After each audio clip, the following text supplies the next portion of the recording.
Welcome to the first episode of my Behind the Song series. For the first episode, we're doing my favorite song, which is called Frozen Still, which I wrote a little bit more than a year ago. I'm just going to tell you a little bit about the history of the song and how it came to be and what it means to me. So February 2025 was when I wrote the song, and it was a very interesting time. Trump was sworn in January.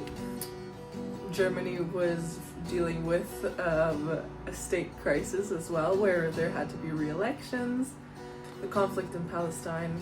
There were a lot of things happening around the globe at the time, but also in my personal life it was a little bit of a transition phase because, well, I had been living with my grandparents in Mexico since late September.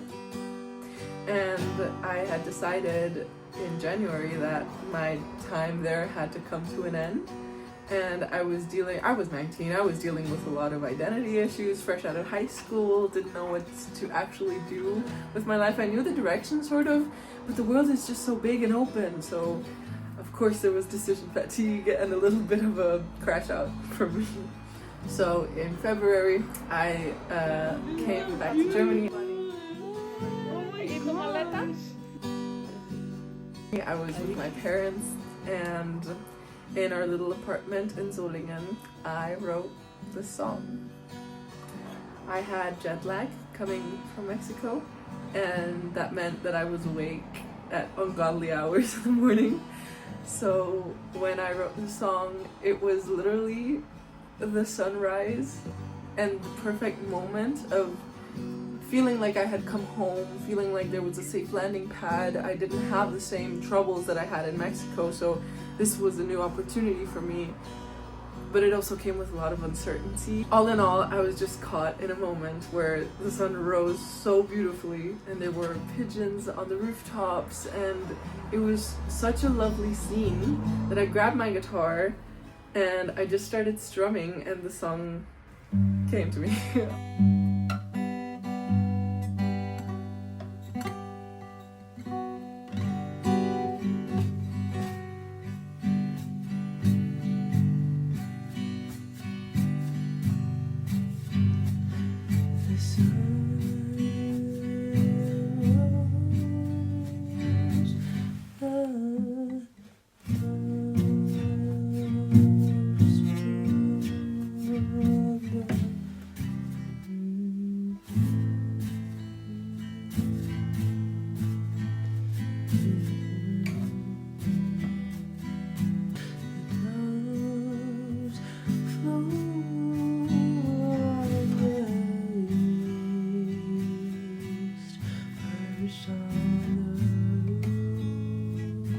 There are little moments living at home with my parents that I cherished so much. It was wearing my favorite sweater again because in Mexico it was too hot too. It was my mom making me a tea. It was talking to my sister at the lunch table about how her day at school went. Just small things. I got all of that back. However, as I had already mentioned, there were a lot of issues around the world. My parents are the type of people who will have the news on as background noise, which I never understood. Like, to me, when I watch the news, I'm watching the news, I'm thinking about the world, I'm dissecting everything. My mom will have the news on in the background while drinking her morning coffee and scrolling through Instagram, and I'm happy for her. I'm glad that that works out for her. But when I wake up, I open the door to my bedroom and the first thing I see is images from war. I'm not motivated for the day. There's so much tension in politics in the world and being human. So it's very difficult, and I wrote the song as a way to cope because I was very unsure about what the world looks like, about what the world is going to look like, about what I can do as an individual, about what I can do as a German person, as an educated person, as a person with the privileges that I have. And the answers didn't come to me in one fell swoop. it started clearing up a bit more and more, and I'm not at the point where I can say what I want to do. I'm not certain about anything that I am doing at the moment. I don't think I'll ever be. That's just the type of person that I am. But I always played the song to feel a sort of comfort, to reassure myself that I'm going to be fine, that things may seem huge and out of control, but I need to zone in and focus on the moment that I'm living in. And so every time I played the song, it was to give me strength. It was the first song that I played on an open mic in a stage in front of people. I always played it before. I played open mics just to give me a sense of agency and power, that I can control what I feel and the way that I perceive the world. So it just ended up becoming this like auditory meditation, comfort, plush animal. Like, whenever I felt down, I played the song and I miraculously felt better. I wrote this to regulate myself, and it evolved from a song that was very bittersweet to something that I really appreciate now. And I think it is my favorite song, not because of any crazy chord progressions that I feel like are genius, or because of a groundbreaking melody that is instantly recognizable, or anything huge and dramatic. It's just me feeling comforted. Yeah. Which ultimately is the point for a lot, if not all, of my music. I write a lot of my songs in moments of distress, and when I end up writing songs, I end up singing them and playing them a lot, and they become this very personal, intimate thing for me, because they're my therapy. They hold my hand through the tough times that I'm dealing with, through the tough emotions, through whatever moments life throws at me. And I'm very grateful that I can metabolize my anxiety into art.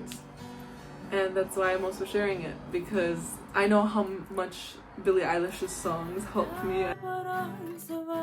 Just to watch somebody suffer. Maybe I should have get some. I know how much Shawn Mendes' new album meant to me.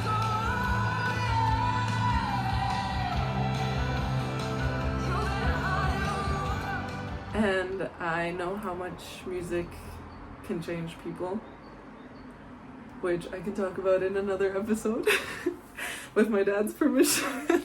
But yeah, this Behind the Song series is supposed to bring them a little bit closer to you. But of course, if you interpreted a different meaning into the song, I don't want to invalidate that. I'm just letting you into the little world that goes up in here. Okay, it's time for the lyrical deep dive, where we take a closer look at the words that I actually wrote in the song. So the song consists of 3 verses and a chorus that is repeated 3 times, and then a variation at the end. If we take a closer look at the first verse, we can see that it's these micro moments that inspired me to write this song, but also we stay in the individual framing, where it's focused on sights that you can see, on ice that you can feel the temperature of. Meanwhile, as we shift over to the second verse, we have a kettle boiling and a spoonful of honey, but we have quotation marks indicating a different person. And with the second verse, we zoom out from the individual into familiar structures, or friends doting on you, or anybody who finds themselves in your close circle. And then with the final verse, we expand onto society, and we take a look at the structures that we live in, such as politics. The chorus is repetition, the core, the center of gravity of the song. As I've already mentioned, just this feeling of being stuck, watching the news, frozen, paralyzed, not able to do anything. The repetition of the chorus at the end, the little variation, it's supposed to be a record scratch. I don't have a producer yet. If you know anybody who's interested, hit me up. But in the final mix of the song, I'm only uploading demos, obviously, at the moment.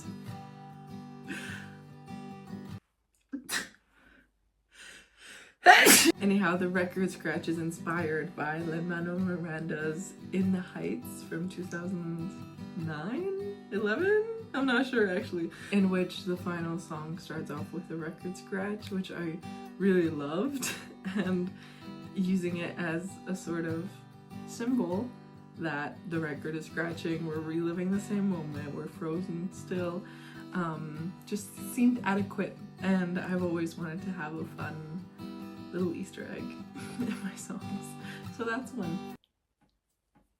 So a fan asked me specifically what a certain line in this song meant, and the line in question is, "My only wish is to make you proud," as in, who's speaking, because it is in quotation marks.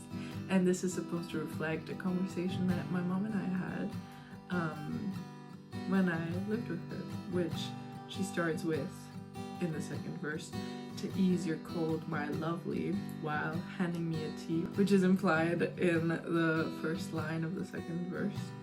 And then I respond with, "My only wish is to make you proud." Now, lots of people obviously have pressures and expectations that their families set upon them, and as do I. I feel like there are barely any families who don't, but feel free to change my mind in the comments. Lots of us children have the need to perform up to a certain degree, and as much as maybe some of us wish it could change, it's really difficult. So if there's any songs that you've been curious about that you would like me to expand upon, feel free to drop them in the comments and I'll see what I can do. I think I'm going to be releasing an episode a month, maybe, if I manage. I'm not very good at consistency on my YouTube channel. However, I'm gonna be putting effort into it, and lots of love as always. So check in, maybe consider subscribing, and have a nice day or night.